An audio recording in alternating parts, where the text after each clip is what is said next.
Alejandría estaba pasando por un periodo de transición de muchísimos frentes. Entonces, eso produce caos.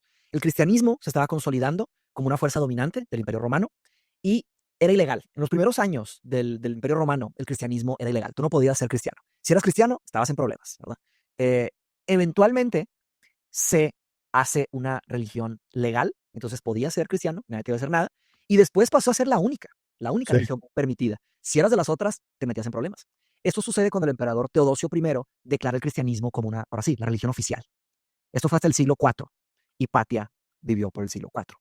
Entonces, en esta época, para que tengas una idea, era mucho más peligroso hacer filosofía en esta época que en Atenas, en la época de Sócrates y Platón. Claro, en aquella época si tenías protección política, no pasa nada. Si no, pues más o menos. Pero aquí, aunque tuvieras protección política, te metías en problemas. Había demasiados conflictos religiosos, demasiados cambios culturales, cambios científicos. Entonces tenía mucha tensión social. Era una cosa muy, muy rara.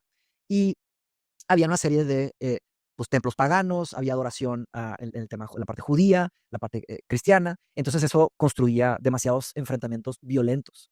Entonces había enfrentamientos entre cristianos y paganos, entre cristianos y judíos, y también entre los mismos cristianos. Las diferentes sectas cristianas se peleaban y se atacaban. Entonces era brutal. Era un caos. Era un caos, exacto. Si pensabas que Que, era que, caótico, que- que- también qué cabrón la manera en la que el Imperio Romano absorbió el cristianismo, ¿no? O sea, de ser el antagónico a eventualmente utilizarlo también como un estandarte, ¿no? Se volvió la religión oficial del Imperio Romano. sí. Fíjate que O sea, ahí ese giro 180 grados ahí se me hace yo no una soy, locura. yo no soy experto en eso, que sería teología o el estudio de la historia de la religión, pero hasta mi conocimiento, lo que pasa es que fue increíblemente exitoso el cristianismo. El cristianismo fue demasiado exitoso, funcionó demasiado bien. Entonces avanzó demasiado rápido, demasiados seguidores, demasiado, ¿verdad? Entonces, si tú querías ser político, y eso también sale en una película, la película Hipatia, y también en enciclopedias, si querías ser político, pero no eras cristiano, nadie votaba por ti, nadie creía en ti, quedabas fuera. Entonces, se convertía en el cristianismo. Sí, sí, sí. Entonces, te fijas, y ahí hay mucha conexión entre política y religión. Han estado muy conectadas esas dos por muchísimos años. En algún sentido yo creo que siguen, obviamente siguen en diferentes estados, ¿verdad? En esta época, en el siglo IV después de Cristo, en este lugar, se hace la destrucción del Serapeum. De hecho, lo mencionaste ahí en el artículo que estabas leyendo.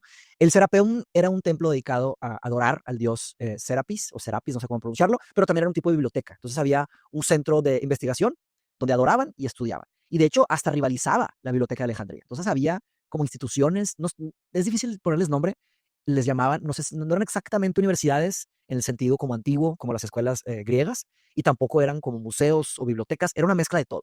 Eran como lugares que se hacían todas estas cosas. También adorar, ¿verdad? Pero eso también nos habla del caos y los problemas que sucedían.